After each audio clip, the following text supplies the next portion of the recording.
জলবেষ্টিত ও প্রাকৃতিক বৈচিত্র্যে অনন্য কিশোরগঞ্জের হাওড়াঞ্চল। বছরের প্রায় অর্ধেক সময় এ অঞ্চলের বিস্তীর্ণ জনপথ থাকে থই থই পানির নিচে। বর্ষা মৌসুমে হাওড় জুড়ে ছড়িয়ে পড়ে অগাধ জলরাশি, আর সেই পানিতেই জন্ম নেয় জীবিকার নতুন সম্ভাবনা। নদী ও হাওর থেকে আহরিত বিপুল পরিমাণ দেশি মাছ স্থানীয় জেলে ও ব্যবসায়ীদের হাত ধরে পৌঁছে যায় আড়তদারদের কাছে। এসব আড়ত থেকে মাছ সরবরাহ করা হয় দেশের বিভিন্ন বড় শহরের বাজারে। হাওরের জল তখন শুধু প্রকৃতির রূপই নয়, হাজারো মানুষের জীবিকাও ধারণ করে। বর্ষা শেষে ধীরে ধীরে পানি সরে গেলে হাওরের চেহারা আমূল বদলে যায়। জলমগ্ন বিস্তীর্ণ ভূমি রূপ নেয় উর্বর কৃষি জমিতে। তখন শুরু হয় ব্যাপক চাষাবাদ। ধান এই অঞ্চলের প্রধান ফসল হলেও ভুট্টা, বাদাম সহ নানা ধরনের মৌসুমি ফসল চাষ করা হয়। পাশাপাশি শীতকাল জুড়ে উৎপাদিত হয় প্রায় সব ধরনের সবজি। শুকনো মৌসুমে হাওর অঞ্চলের মানুষের কর্মব্যস্ততা বহুগুণে বেড়ে যায়। মাঠে মাঠে দেখা যায় কৃষকের প্রাণ চাঞ্চল্য, ফসল ঘরে তোলার তৎপরতা। পানি সরে গিয়ে জমি উন্মুক্ত হলেও নদীগুলোতে তখনও পানি প্রবাহমান থাকে। যদিও বর্তমান সময়ে অনেক ছোট নদী নাব্য সংকটে পড়েছে, একসময় এই নদীগুলো ছিল পুরোপুরি সজীব ও প্রবাহমান। সারা বছর নদীপথেই চলাচল করত মানুষ। এক গ্রাম থেকে আরেক গ্রামে যাতায়াতের প্রধান ও প্রায় একমাত্র বাহন ছিল নৌকা। মালামাল পরিবহন, কৃষিপণ্য আনা নেওয়া কিংবা দৈনন্দিন প্রয়োজনে নদীই ছিল সবচেয়ে নির্ভরযোগ্য যোগাযোগ মাধ্যম। শুকনো মৌসুমে কাছাকাছি গ্রামে যাতায়াতের ক্ষেত্রে অনেকেই নদী পার হয়ে মাটির রাস্তা ধরে হেঁটে চলতেন। এতে একদিকে খরচ কম হতো, অন্যদিকে সময়ও বাঁচত। কারণ পানি কমে গেলে নদীপথ হয়ে নৌকায় চলাচল করতে হতো আঁকাবাঁকা পথে ঘুরে ঘুরে, যা তুলনামূলকভাবে সময় সাপেক্ষ ছিল। কষ্ট সত্ত্বেও হেঁটে যাতায়াত করে মানুষ কিছুটা অর্থ সাশ্রয় করতে পারতেন, যা গ্রামীণ জীবনে ছিল গুরুত্বপূর্ণ বিবেচ্য। গুদারা বা খেয়া হাওর অঞ্চলের অনন্য বৃত্তিমূলক পেশা। নদী পারাপারের জন্য হাওর অঞ্চলে গড়ে উঠেছিল এক অনন্য যোগাযোগ ব্যবস্থা, খেয়া পারাপার। স্থানীয় ভাষায় খেয়া নৌকাকে বলা হতো গুদারা। নদীর দুই পাড়ের গুরুত্বপূর্ণ সড়ক সংযোগ নিশ্চিত করতে নির্দিষ্ট স্থানে গড়ে উঠেছিল খেয়াঘাট। সাধারণত একজন মাঝি গুদারা বা খেয়া নৌকাটি পরিচালনা করতেন। যাত্রীরা নদীর দুই পাড়ে বসে থাকা দায়িত্বপ্রাপ্ত ব্যক্তির কাছে নির্ধারিত ভাড়া পরিশোধ করে নৌকায় উঠতেন। খেয়া পারাপারের ভাড়ার ক্ষেত্রেও ছিল ভিন্নধর্মী ব্যবস্থা। যারা ঘাট সংলগ্ন এলাকার স্থায়ী বাসিন্দা এবং নিয়মিত কৃষিকাজের প্রয়োজনে নদী পারাপার করতেন, তারা প্রতিবার আলাদা করে ভাড়া দিতেন না। এসব পরিবার নির্দিষ্ট হারে বাৎসরিক ভাড়া পরিশোধ করতেন। কেউ কেউ কৃষি মৌসুম শেষে সংগৃহীত শস্য দিয়ে, আবার কেউ নগদ অর্থের মাধ্যমে সারা বছরের খেয়া বা গুদারা পারাপারের মূল্য পরিশোধ করতেন। এই ব্যবস্থাটি শুধু যোগাযোগ নয়, বরং পারস্পরিক বিশ্বাস, সামাজিক সম্পর্ক ও গ্রামীণ অর্থনীতির এক অনন্য দৃষ্টান্ত হিসেবেই বিবেচিত হতো। গুদারাঘাট ব্যবস্থাপনা। খেয়াঘাট বা গুদারাঘাট পরিচালনার ক্ষেত্রে সাধারণত স্থানীয় প্রশাসন কিংবা ইউনিয়ন পরিষদ থেকে নির্দিষ্ট মেয়াদের জন্য লিজ গ্রহণ করতে হতো। এই লিজের মেয়াদ কোথাও 1 বছর, আবার কোথাও একাধিক বছরের জন্য নির্ধারিত থাকত। লিজপ্রাপ্ত ব্যক্তি মূলত খেয়া পারাপার পরিচালনা, মাঝি নিয়োগ, ভাড়া নির্ধারণ ও ঘাটের সার্বিক ব্যবস্থাপনার দায়িত্ব পালন করতেন। আনুষ্ঠানিক লিজ প্রথার ফলে একদিকে যেমন স্থানীয় প্রশাসনের নিয়ন্ত্রণ বজায় থাকত, তেমনি খেয়াঘাট পরিচালনায় একটি প্রাতিষ্ঠানিক কাঠামো গড়ে উঠত। তবে সব এলাকায় এই নিয়ম সমানভাবে মেনে হতো না। কোনো প্রত্যন্ত ও দুর্গম অঞ্চলে সরকারি অনুমতি বা আনুষ্ঠানিক লিজ ছাড়াই গুদারা বা খেয়াঘাট পরিচালনা করা হতো। এসব ক্ষেত্রে স্থানীয় নিয়মিত নৌকার মাঝি বা দরিদ্র পরিবারের সদস্যরা নিজ উদ্যোগেই খাল বা নদী পারাপারে খেয়া পরিচালনা করত। ফলে খেয়াঘাট পরিচালনার অধিকারকে অনেকটা দাতব্য কাজ, ক্ষেত্রবিশেষে দরিদ্র পরিবারে উপার্জনের সুযোগ হিসেবেও বিবেচনা করা হতো। কখনো কখনো তুলনামূলক ছোট ও প্রত্যন্ত এলাকার খেয়া পরিচালনার জন্য স্থানীয় চেয়ারম্যান, মেম্বার কিংবা প্রশাসনিক দপ্তরের মৌখিক অনুমতি নেওয়া হতো। এর ফলে কাজের মাঝে কোনো ঝুটঝামেলায় পড়লে সমাধানের জন্য দাপ্তরিক সহযোগিতা পাওয়া যেত। এসব প্রক্রিয়ার মধ্য দিয়েই খেয়াঘাট কেন্দ্রিক ব্যবস্থাপনা একদিকে যেমন চলমান থাকত, পারস্পরিক দায়িত্ববোধ, সহযোগিতা আর স্থানীয় উপার্জনের ভারসাম্যও বজায় রাখার চেষ্টা করা হতো। কিছু গুদারা বা খেয়া পারাপার ছিল পুরোপুরি কৃষিকাজ কেন্দ্রিক। এসব খেয়া প্রধানত বড় নদী অতিক্রম করে চরাঞ্চলে যাতায়াতের জন্য ব্যবহার হতো, কারণ গুদারায় করে নদী পার হলেই চোখে পড়ত বিস্তীর্ণ খোলা প্রান্তর, যেখানে সারি সারি আবাদি জমি, মৌসুমি ফসল আর শাকসবজির ক্ষেত থাকলেও কোনো স্থায়ী আবাসিক জনপদ ছিল না। এসব চরাঞ্চল মূলত হাওড় অঞ্চলের কৃষি উৎপাদনের গুরুত্বপূর্ণ ভাণ্ডার। এই খেয়াগুলো দিয়ে নিয়মিত যাতায়াত করতেন কৃষক ও গৃহস্থ পরিবারের সদস্যরা। ধান রোপণ, নিড়ানি দেওয়া, ফসল তোলা কিংবা জমির দেখাশোনার জন্য তাদের প্রতিদিনই নদী পার হতে হতো। পাশাপাশি ব্যবসায়ীদের আনাগোনাও ছিল উল্লেখযোগ্য। এসব ব্যবসায়ী হাওড়ের বাথান থেকে গরুর দুধ, শাকসবজি এবং অন্যান্য কৃষিপণ্য পাইকারি দরে কিনে এনে স্থানীয় বাজার বা দূরবর্তী এলাকায় বিক্রির জন্য সংগ্রহ করতেন। ফলে এসব গুদারা বা খেয়া পারাপার শুধু কৃষকদের নয়, বরং পুরো অঞ্চলের কৃষিভিত্তিক বাণিজ্য ব্যবস্থার একটি গুরুত্বপূর্ণ অংশ হয়ে উঠেছিল। ভাড়া পরিশোধের ক্ষেত্রেও ছিল পৃথক ব্যবস্থা। কৃষক ও গৃহস্থ পরিবারের লোকজন এসব খেয়া পারাপারের জন্য বাৎসরিক নির্দিষ্ট হারে ভাড়া পরিশোধ করতেন, যাতে প্রতিবার যাতায়াতে আলাদা করে অর্থ দিতে না হয়। অন্যদিকে ব্যবসায়ীসহ অনিয়মিত যাত্রীদের ক্ষেত্রে প্রতিবার নদী পারাপারের সময় নির্ধারিত ভাড়া পরিশোধের নিয়ম ছিল। এই ভিন্নধর্মী ভাড়া কাঠামো স্থানীয় অর্থনৈতিক বাস্তবতা ও ব্যবহারিক প্রয়োজনের সঙ্গে সামঞ্জস্য রেখেই গড়ে উঠেছিল। গুদারা পারাপারের ধরন, ভাড়া ও যাত্রী মাঝি সম্পর্ক। খেয়া বা গুদারা পারাপারের মূল্য নির্ধারণ মূলত নদীর আকারের উপর নির্ভর করত। তুলনামূলক ছোট নদী পারাপারে 25 পয়সা থেকে 50 পয়সা এবং বড় নদী পারাপারে জনপ্রতি ভাড়া 1 টাকা পর্যন্ত নির্ধারিত ছিল। এই ভাড়ার বিনিময়ে নদী পারাপার সম্ভব হলেও মাঝি সাধারণত একজন যাত্রী নিয়ে নৌকা ছাড়তেন না। নির্দিষ্ট সংখ্যক যাত্রী জড়ো না হওয়া পর্যন্ত তাকে অপেক্ষা করতে হতো।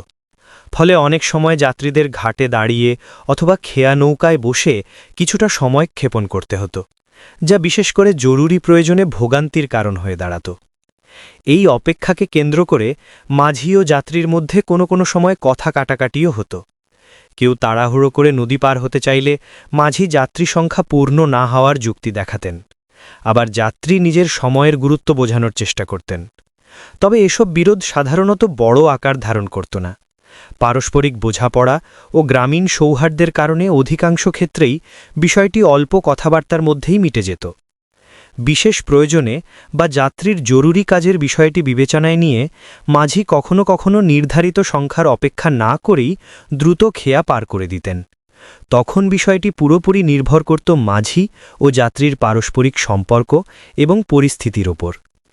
এই অনানুষ্ঠানিক সমঝোতেই ছিল হাওড়াঞ্চলের খেয়া পারাপার ব্যবস্থার একটি মানবিক দিক, যেখানে নিয়মের পাশাপাশি সহানুভূতি ও সামাজিক দায়বদ্ধতাও গুরুত্বপূর্ণ ভূমিকা পালন করত। প্রতিবার খেয়া পারাপারে জনপ্রতি নির্ধারিত ভাড়া পরিশোধের পাশাপাশি হাওড়াঞ্চলে চালু ছিল আরেকটি ভিন্নধর্মী ও সময়োপযোগী ভাড়া পরিশোধ পদ্ধতি।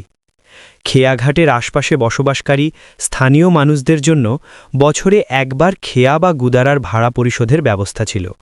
এতে প্রতিবার নদী পারাপারে আলাদা করে ভাড়া দেওয়ার ঝামেলা থাকত না, যা কৃষিনির্ভর জীবনে ছিল বেশ সুবিধাজনক। হাওড়াঞ্চলের জমিগুলো মূলত এক ফসলি। বছরের একমাত্র প্রধান ফসল ওঠে বৈশাখ থেকে জ্যৈষ্ঠ মাসের মধ্যে। এই সময় ধান কাটা ও সংগ্রহ শেষে কৃষকরা নির্ধারিত পরিমাণ ধান খেয়া বা গুদারার বাৎসরিক ভাড়া হিসেবে প্রদান করতেন। নগদ অর্থের পরিবর্তে ধানের মাধ্যমে ভাড়া পরিশোধের এই পদ্ধতি স্থানীয় অর্থনৈতিক বাস্তবতার সঙ্গে ছিল সম্পূর্ণ সামঞ্জস্যপূর্ণ। ধান সংগ্রহ মরশুম শেষ হলে খেয়াঘাটের দায়িত্বে থাকা ব্যক্তিরা বস্তা নিয়ে লোকজনের বাড়ি বাড়ি গিয়ে নির্ধারিত ধান সংগ্রহ করতেন। কেউ নিজের উঠান থেকে ধান তুলে দিতেন, কেউ আবার গোলা থেকে বের করে দিতেন। এই প্রক্রিয়াটি ছিল নিয়মতান্ত্রিক হলেও অনানুষ্ঠানিকতায় ভরপুর, যেখানে লিখিত কাগজপত্রের চেয়ে পারস্পরিক বিশ্বাস ও সামাজিক সম্পর্কই ছিল প্রধান ভিত্তি। এই বাৎসরিক ধানভিত্তিক ভাড়া পরিশোধ ব্যবস্থা শুধু খেয়া পারাপারের অর্থনৈতিক কাঠামোই নয়, বরং হাওড়াঞ্চলের গ্রামীণ সমাজ ব্যবস্থা, পারস্পরিক নির্ভরতা ও সহযোগিতার এক বাস্তব প্রতিচ্ছবি হিসেবে বিবেচিত হতো। পারাপারে আরও পদ্ধতি। খেয়া বা গুদারা পারাপারের পাশাপাশি গ্রামবাংলায় আরও সহজ ও অভিনব পারাপার পদ্ধতি চালু ছিল, যা ছিল সম্পূর্ণভাবে মানুষের সম্মিলিত উদ্যোগের ফসল। খাল কিংবা ছোট নদী পারাপারের জন্য কোথাও রাখা হতো ছোট কাঠের নৌকা, আবার কোথাও মোটা ও শক্ত কয়েকটি বাঁশ সারিবদ্ধভাবে বেঁধে তৈরি করা হতো ভেলা। এসব নৌকা বা ভেলার সঙ্গে এপার ওপারে বাঁধা থাকত মোটা দড়ি, যা ধরেই যাত্রীরা নিজ হাতে টান দিয়ে ধীরে ধীরে খাল বা নদী পার হতেন। মাঝি বা আলাদা কোনো পরিচালকের প্রয়োজন না থাকায় পারাপারটি ছিল স্বতঃস্ফূর্ত ও নির্ভরশীল। বিশেষ করে স্কুলগামী শিশু কিশোরদের কাছে এই নৌকা বা ভেলায় পার হওয়া ছিল নিছক যাতায়াত নয়, বরং এক ধরনের আনন্দঘন খেলা। দড়ি টানতে টানতে হাসি ঠাট্টা, পানিতে ঢেউয়ের শব্দ আর ভেলার দুলনি, সব মিলিয়ে তাদের প্রতিদিনের জীবনে যোগ হতো আলাদা এক রোমাঞ্চ। এসব নৌকা বা ভেলায় পারাপারের জন্য কোনো ভাড়া বা অর্থ পরিশোধ করতে হতো না। পার্শ্ববর্তী গ্রামের মানুষজন পরস্পরের সহযোগিতায় অর্থ জোগাড় করে এগুলো তৈরি করতেন। সময়ের ব্যবধানে নষ্ট হলে কিংবা মেরামতের প্রয়োজন দেখা দিলে আবারও সবাই মিলে টাকা ও শ্রম দিয়ে সংস্কারের কাজ করতেন। এভাবেই এই নৌকা ও ভেলাগুলো শুধু পারাপারের মাধ্যম নয়, বরং গ্রামীণ সমাজের পারস্পরিক সহযোগিতা, সম্প্রীতি ও সম্মিলিত দায়বদ্ধতার এক জীবন্ত নিদর্শনে পরিণত হয়েছিল। গুদারা পরিচালনায় মাঝিদের দক্ষতা ও অভিজ্ঞতার বিশেষ প্রয়োজন হতো। নদীর ঘাটের যেসব অংশে পানির গভীরতা তুলনামূলক কম থাকত, সেখানে মাঝিরা লোভি ব্যবহার করতেন, যা স্থানীয়ভাবে ছইর নামে পরিচিত। এই ছইর দিয়ে নদীর তলদেশে ভর দিয়ে নৌকাকে সামনে এগিয়ে নেওয়া হতো। অগভীর পানিতে নৌকা চালানোর ক্ষেত্রে এটি ছিল সবচেয়ে কার্যকর ও নিরাপদ পদ্ধতি। অন্যদিকে যেসব খেয়াঘাটের নদীতে পানির গভীরতা তুলনামূলক বেশি, সেখানে মাঝিরা ছোট বৈঠা কিংবা নৌকায় স্থায়ীভাবে আটকে রাখা বিশেষ আকারের বড় বৈঠা ব্যবহার করে খেয়া চালাতেন।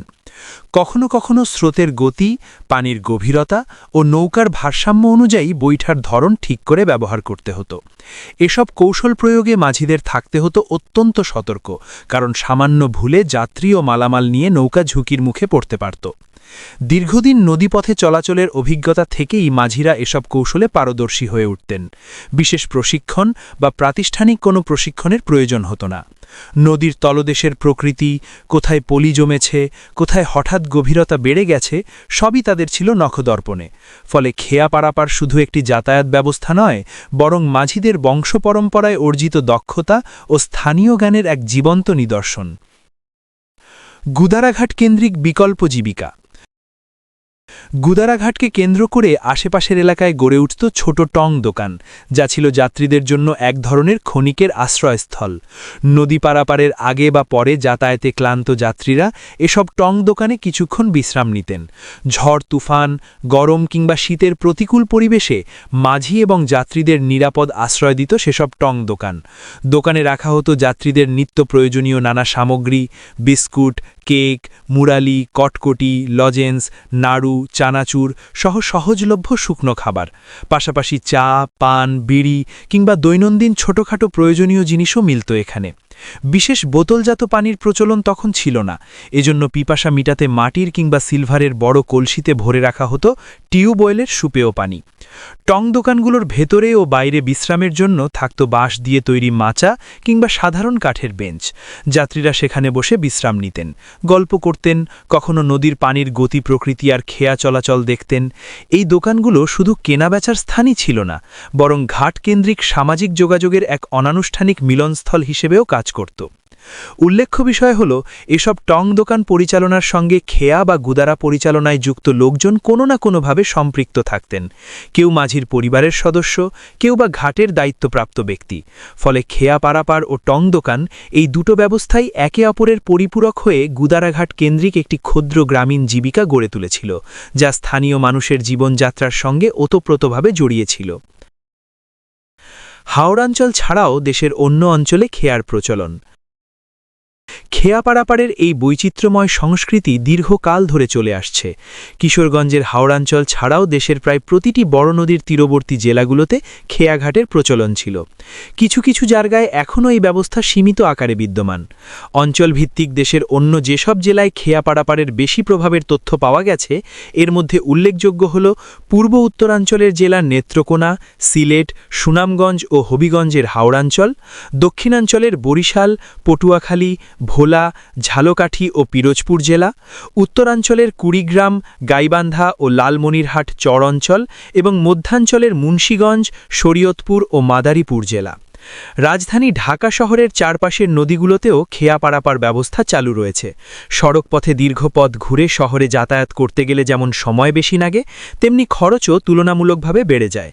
এ কারণে নিয়মিত যাত্রীরা নদী পারাপারের ক্ষেত্রে খেয়া নৌকাকেই বেশি স্বাচ্ছন্দ্যজনক মাধ্যম হিসেবে বেছে নেন। স্বল্প সময়ে কম খরচে গন্তব্যে পৌঁছানোর সুবিধা এখনও ঢাকার আশেপাশের বহু মানুষের দৈনন্দিন চলাচলে খেয়া ব্যবস্থাকে কার্যকর করে রেখেছে। এছাড়া নগর জীবনের ভেতরেও ছোট পরিসরে খেয়া পারাপারের চিত্র চোখে পড়ে। ঢাকার প্রাণকেন্দ্র মতিঝিল সহ বিভিন্ন এলাকায় থাকা ছোট ছোট জলাধার, খাল কিংবা ডোবা ডিঙিয়ে পারাপারের জন্য ব্যবহৃত হয় ডিঙি নৌকা। কর্মস্থলে যাওয়া, বাজার করা কিংবা দৈনন্দিন প্রয়োজনে এক পার থেকে অন্য পারে যেতে সময় বাঁচানোর জন্য মানুষ এসব নৌকায় পার হন। নগরের ভেতরের এই জলাধার পারাপারে সাধারণত জনপ্রতি 2 থেকে 5 টাকা ভাড়া পরিশোধ করতে হয়। এই বাস্তবতা প্রমাণ করে আধুনিক সড়ক ব্যবস্থা ও সেতু নির্মাণের পরও খেয়া বা নৌকাভিত্তিক পারাপার আজও গ্রাম ও শহর উভয় ক্ষেত্রে সময়, ব্যয় ও বাস্তব প্রয়োজনের কারণে একটি কার্যকর ও প্রয়োজনীয় যোগাযোগ মাধ্যম হিসেবে টিকে আছে। খেয়া পারাপারে প্রচলিত কিছু পদ্ধতি ও নামকরণের রকমফের। সারা দেশে ভাড়া পরিশোধে বিভিন্ন পদ্ধতির মধ্যে অতি প্রচলিত যে 3টি পদ্ধতি সম্পর্কে জানা যায় তা হল: ক. বাৎসরিক বা খোরাকি পদ্ধতি, ক্রপ বেসড পেমেন্ট। গ্রামের প্রতিটি পরিবার থেকে বছরের একটি নির্দিষ্ট সময়ে, সাধারণত ধান কাটার মরশুমে বা বোরো মরশুমে, মাঝি গিয়ে ধান সংগ্রহ করেন। খ. হাটুরে বা সাপ্তাহিক পদ্ধতি, হ্যাট ডে পেমেন্ট। সাধারণ দিনগুলোতে পারাপারের জন্য কোনো নগদ টাকা নেওয়া হয় না, তবে সাপ্তাহিক হাটের দিন যখন গ্রামবাসী পণ্য কেনাবেচা করতে যান, তখন মাঝিকে নির্দিষ্ট পরিমাণ টাকা বা পণ্যের, যেমন সবজি, লবণ বা চালের একটি অংশ দিতে হয়। অনেক সময় হাটে বিক্রি করা পণ্যের একটি ক্ষুদ্র অংশ মাঝিকে দেওয়ার রেওয়াজ ছিল। গ. নগদ অর্থ বা খেয়া কড়ি, ক্যাশ পেমেন্ট। এটি সবচেয়ে প্রচলিত পদ্ধতি। এই ব্যবস্থায় প্রতিবার পারাপারের সময় নির্দিষ্ট অঙ্কের টাকা পরিশোধ করতে হয়। উল্লিখিত ভাড়া আদায়ের 3টি পদ্ধতির বাইরেও গ্রামবাসী ও মাঝির মধ্যে আরও একটি অনানুষ্ঠানিক রীতির প্রচলন ছিল, তা হল উৎসব ভিত্তিক বকশিস, ফেস্টিভ্যাল বোনাস। অনেক এলাকায় মাঝি ও গ্রামবাসীর সম্পর্ক নিবিড় ও পারিবারিক হতো। সেক্ষেত্রে সারা বছর নির্ধারিত স্বল্প ভাড়ায় পারাপার হলেও 2 ঈদে বা পূজায় গ্রামবাসী সাধ্যমতো মাঝিকে নতুন কাপড়, বিশেষ খাবার দাবার বা অতিরিক্ত টাকা উপহার দিতেন। খেয়া পরিচালনার রকমফের এবং নামকরণেও সারা দেশে কিছু ব্যতিক্রমী তথ্য পাওয়া যায়। 1. দক্ষিণাঞ্চলের অনেক ছোট খাল পারাপারে নৌকায় কোনো বৈঠা বা লগি ব্যবহার করা হয় না। খালের এপার থেকে ওপার পর্যন্ত একটি শক্ত মোটা রশি বাঁধা থাকে। স্থানীয়ভাবে একে বলা হয় সেরা বা গুণ। সেরায় পারাপারে যাত্রীরা নৌকায় উঠে নিজেরাই সেই রশি টেনে ওপারে যান। 2. ডাক বা হাঁক পদ্ধতি, চর ও দুর্গম অঞ্চল। যেসব এলাকায় জনবসতি খুব কম এবং নদী অনেক প্রশস্ত, যেমন কুড়িগ্রাম বা গাইবান্ধার চরাঞ্চলে, সেখানে মাঝিরা সবসময় ঘাটে বসে থাকেন না। যাত্রীরা পাড়ে এসে উচ্চস্বরে মাঝির নাম ধরে বা নির্দিষ্ট কোনো শব্দে হাঁক বা চিৎকার দেন। সেই ডাক শুনে মাঝি নৌকা নিয়ে আসেন। 3. পাস বা মাসিক টোকেন ব্যবস্থা, মুন্সীগঞ্জ ও ঢাকা সংলগ্ন এলাকা। নগদ অর্থের আধুনিক সংস্করণের একটি মধ্যবর্তী পর্যায়ে ছিল এটি। যারা নিয়মিত অফিস বা বাজারে যাতায়াত করতেন, তারা মাসোহারা হিসেবে মাঝিকে নির্দিষ্ট টাকা দিতেন। এর বিনিময়ে মাঝিরা তাদের একটি ছোট কাঠের টুকরো বা বিশেষ চিহ্নযুক্ত কাগজ দিতেন, যা বিভিন্ন যানবাহন, ট্রেন কিংবা মেট্রো রেলের পাসের মতো। 4. বিনিময় প্রথা বা ডালি ব্যবস্থা, উত্তরবঙ্গ। উত্তরবঙ্গের চরাঞ্চলে শুধু ধান নয় বরং রবি শস্য যেমন ভুট্টা, সরিষা বা কাউন দিয়েও বাৎসরিক ভাড়া মেটানো হতো। আবার মাঝির বাড়িতে বিয়ের মতো বড় কোনো অনুষ্ঠান হলে গ্রামবাসী মিলে উপহারের ডালি, চাল, ডাল, সবজি পাঠাতেন, যা ছিল ভাড়ার বাইরেও এক ধরনের সামাজিক দায়বদ্ধতা। খেয়া পারাপারে স্থানীয়দের স্মৃতিকথা। কিশোরগঞ্জ জেলার নিকলী উপজেলা সদরের মীরহাটির মীর মোকাম্মেলের স্মৃতিচারণায় গুদারা বা খেয়া পারাপারের অনেক দিক উঠে আসে। আমাদের ছোটবেলায় গুদারা ঘাট ছিল মানুষের অবিরাম যাতায়াতের কেন্দ্রবিন্দু। প্রতিদিন সেখানে পারাপার করত চেনা অচেনা অসংখ্য মানুষ।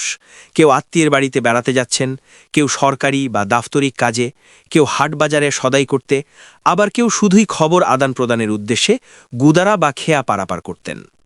গুদারা ঘাট তখন শুধু নদী পার হওয়ার জায়গা ছিল না, এটি ছিল মানুষের যোগাযোগ, সম্পর্ক আর জীবনের গল্প বিনিময়ের এক গুরুত্বপূর্ণ মিলনস্থল।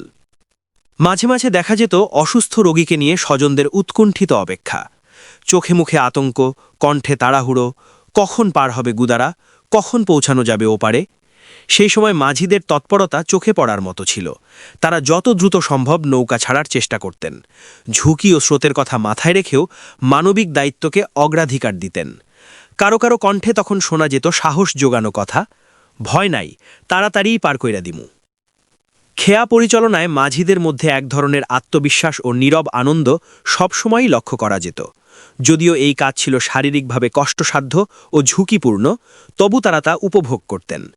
কারণ তাদের কাছে গুদারা চালানো ছিল কেবল পেশা নয়, বরং মানুষের প্রয়োজনে পাশে দাঁড়ানোর একটি সামাজিক দায়িত্ব। মানুষজনকে নিরাপদে নদী পার করে দেওয়াকে মাঝিরা অত্যন্ত গুরুত্বের সঙ্গে দেখতেন এবং এতে তারা এক ধরনের গর্ব ও আত্মতৃপ্তি অনুভব করতেন।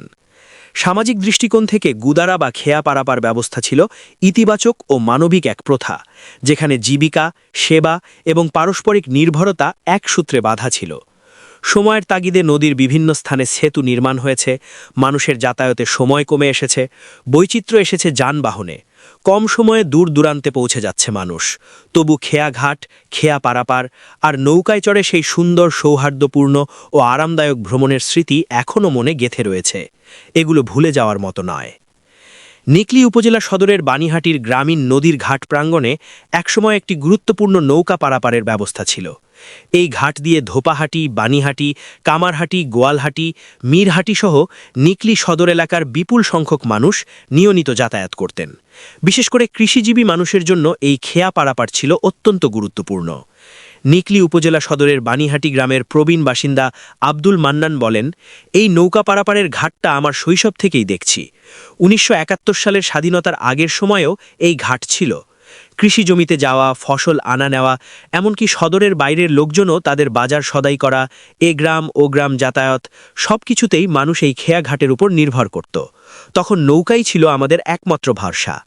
তিনি আরও জানান, সময়ের সাথে সাথে নদীর বিভিন্ন স্থানে সড়ক নির্মাণ, খাল ভরাট এবং সেতু স্থাপনের কারণে ধীরে ধীরে নৌকা পারাপারের প্রয়োজনীয়তা কমতে থাকে। এরই ধারাবাহিকতায় ২০০৪ সালের দিকে এই খেয়া ঘাট দিয়ে যাত্রী পারাপার পুরোপুরি বন্ধ হয়ে যায়। এলাকার অন্য অনেক বাসিন্দাও একই অভিজ্ঞতার কথা তুলে ধরেন।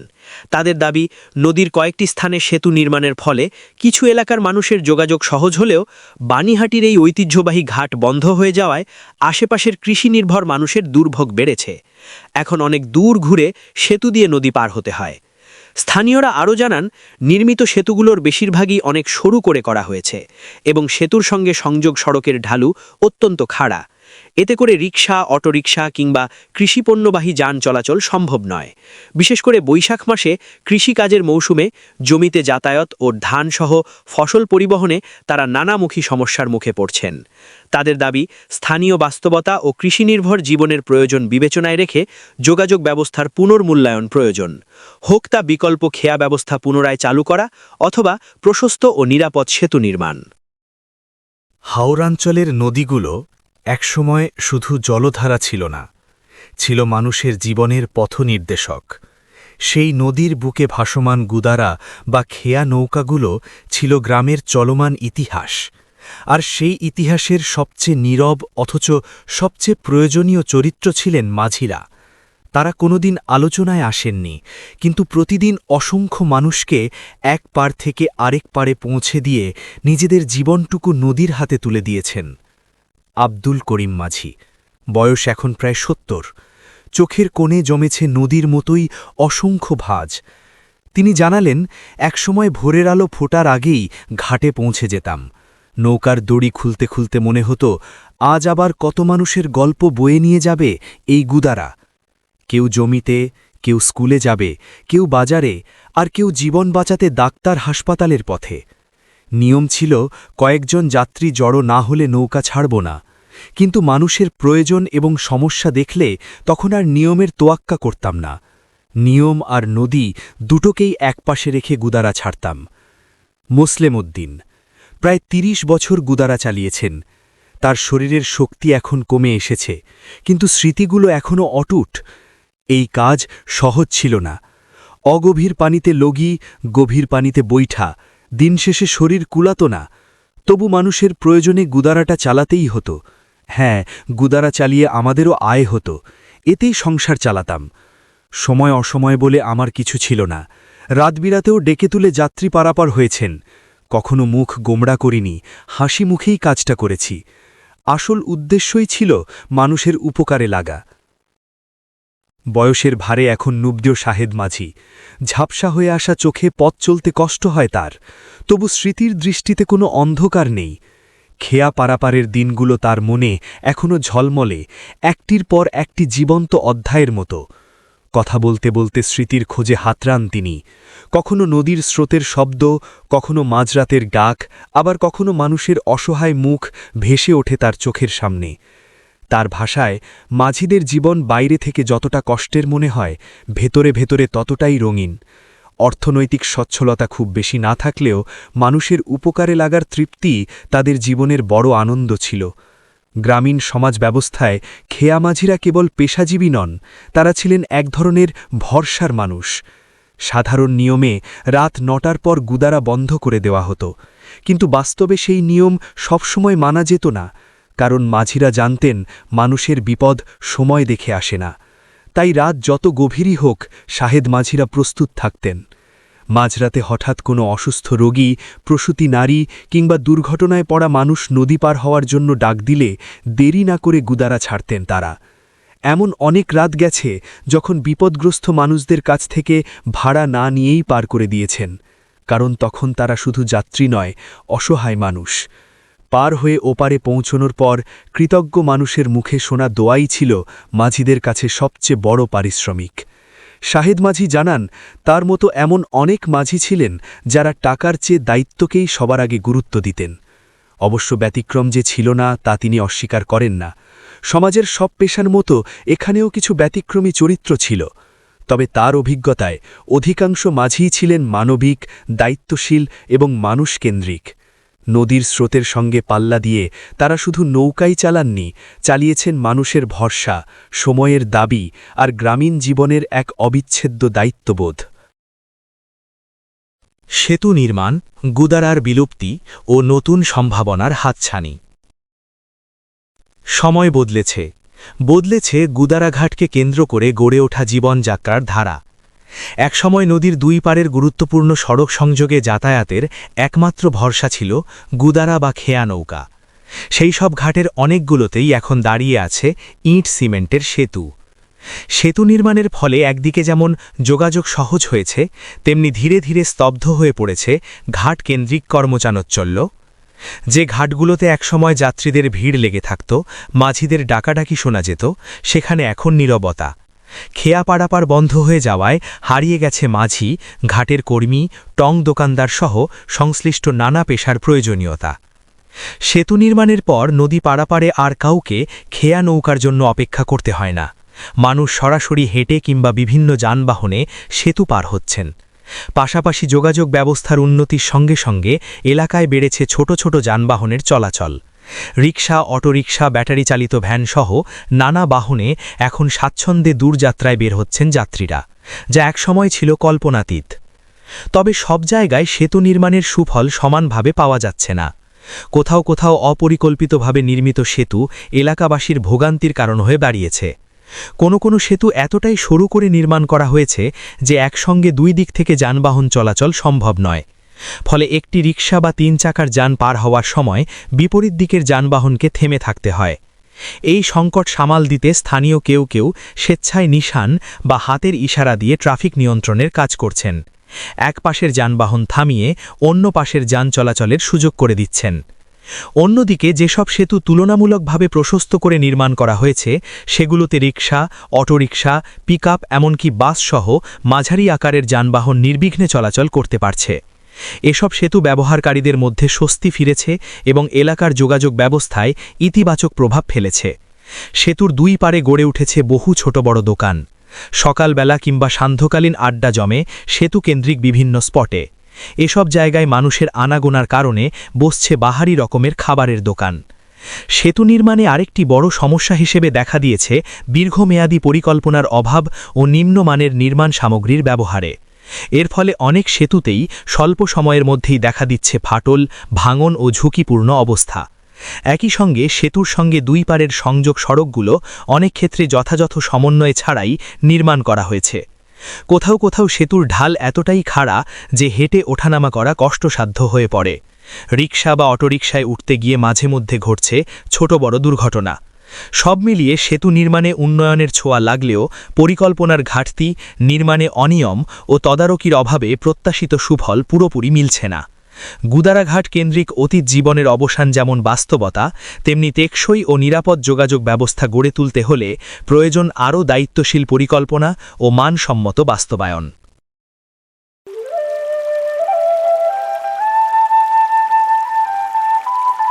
প্রকৃতি, মানুষ আর মাটির গান, বরুলিয়ায় হাওরের প্রাণ।